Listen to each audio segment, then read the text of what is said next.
Efesios 2, del 1 al 4, describe con claridad la realidad de nuestro estado sin Cristo.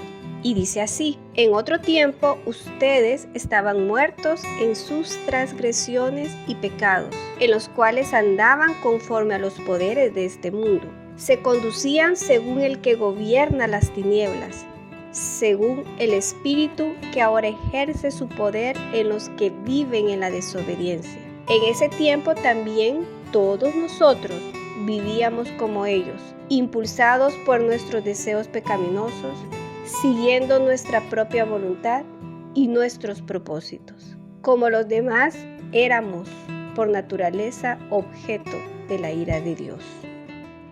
Nuestra realidad en Cristo tiene presente tres aspectos importantes. La primera es la liberación del pecado que obtenemos al arrepentirnos genuinamente y reconocer que solo en la cruz de Cristo podemos ser librados de las cadenas que nos atan al pecado. Juan 8:34 dice: Jesús les respondió: de cierto os digo que todo aquel que hace pecado, esclavo es del pecado. ¿Qué significa esto?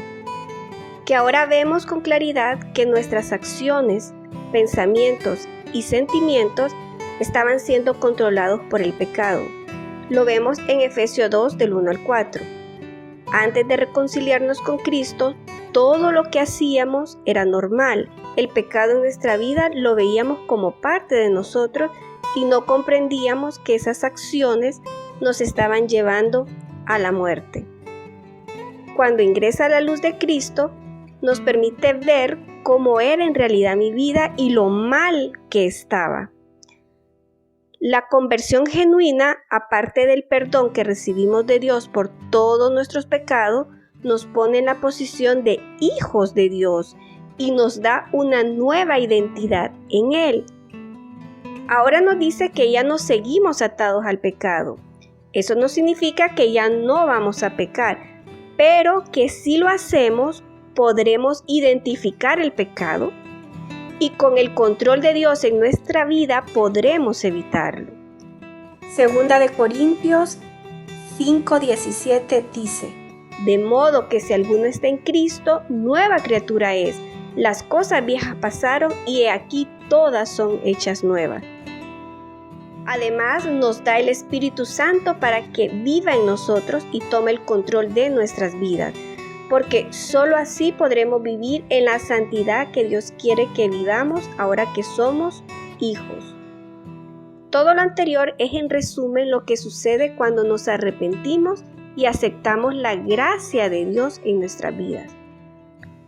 Segunda de Pedro 1, del 3 al 9, dice lo siguiente: su divino poder, al darnos el conocimiento de aquel que nos llamó por su propia gloria y excelencia, nos ha concedido todas las cosas que necesitamos para vivir como Dios manda. Así Dios nos ha entregado sus preciosas y magníficas promesas para que ustedes, luego de escapar de la corrupción que hay en el mundo debido a los malos deseos, lleguen a tener parte en la naturaleza divina. Precisamente por eso, esfuércense por añadir a su fe virtud, a su virtud entendimiento, al entendimiento dominio propio, al dominio propio constancia, a la constancia devoción a Dios, a la devoción a Dios afecto fraternal y al afecto fraternal amor. Porque estas cualidades, si abundan en ustedes, los harán crecer en el conocimiento de nuestro Señor Jesucristo y evitarán que sean inútiles e improductivos. En estos pasajes, Pedro señala que a pesar que hemos sido perdonados por Cristo y rescatados del pecado, somos considerados muchas veces como inútiles e improductivos. Pues dejamos a nuestro paso relaciones rotas, amargura, un enojo constante, seguimos amándonos a nosotros mismos, etc. ¿Se ha preguntado alguna vez por qué seguimos luchando hoy en día con nuestros propios deseos y nos cuesta ver reflejado en nuestra vida diaria la santidad que Dios espera? Para responder esta pregunta es necesario comprender que la acción primaria de Dios al rescatarnos del pecado es llevarnos a ser como su Hijo, a la imagen de su Hijo. Romanos 8:29 dice: porque a los que Dios conoció de antemano, también los predestinó a ser transformados según la imagen de su Hijo. Y esto será cumplido hasta que Él venga. Filipenses 1:6 nos dice: estoy convencido de esto, que el que comenzó tan buena obra en ustedes, la irá perfeccionando hasta el día de Cristo Jesús. Significa que hoy en día Dios está perfeccionándonos hasta el día que Cristo venga. En este proceso estamos ahora, en el aquí y ahora, como vimos en la imagen, ¿verdad? Algunos luchando por vivir la vida que Dios quiere sin tener presente a Dios en su vida. ¿Por qué pasa esto? Porque subestimamos la presencia y el poder del pecado interno. No podemos ver cuán fácilmente quedamos atrapados en este mundo lleno de trampas. Gálatas 6:1. No entendemos la naturaleza global de la guerra que siempre se libra dentro del corazón de cada uno de nosotros. Romanos 7. No estamos conscientes cuán propensos somos a ir en pos de reemplazos de Dios. No alcanzamos a ver que el problema más grande está dentro de nosotros y no fuera de nosotros. Dios nos llama a una vida de trabajo diario, de crecimiento diario y de confesión y arrepentimiento diario, hasta que vayamos a vivir con Él. Es parte del proceso creado para hacernos santos. Él hará todo lo que se requiere para producir santidad en nosotros durante vivamos en este aquí y ahora. La esperanza futura es la vida eterna que Dios tiene preparada para nosotros cuando hemos acabado la carrera en la tierra. Esa es nuestra esperanza. Veamos Juan 10 del 28 al 30. Yo les doy vida eterna y nunca perecerán, ni nadie podrá arrebatármelas de las manos.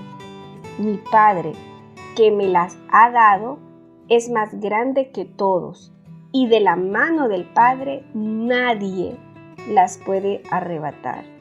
El Padre y yo somos uno. Amén. En resumen, Dios nos liberó del pecado, de la muerte del pecado, nos ha dado una vida eterna que nadie nos las puede quitar porque Él nos las ha dado. Sin embargo, en el tiempo que estamos en la tierra, que estamos viviendo aquí, que le llamamos el aquí y el ahora, durante este tiempo, Dios quiere perfeccionarnos, Dios quiere que vivamos en santidad y Él quiere que lleguemos a ser como Cristo, como su Hijo. Y en este proceso, el aquí y el ahora, necesitamos ver lo que hay en nuestro corazón, porque ahí se alojan los deseos internos, el pecado interior. Y solo al descubrirlos, identificarlos, entonces podemos darle el control de ellos a Dios para que Dios realmente realice esos cambios duraderos que nos llevarán en esa perfección que Él quiere para poder ser como Cristo.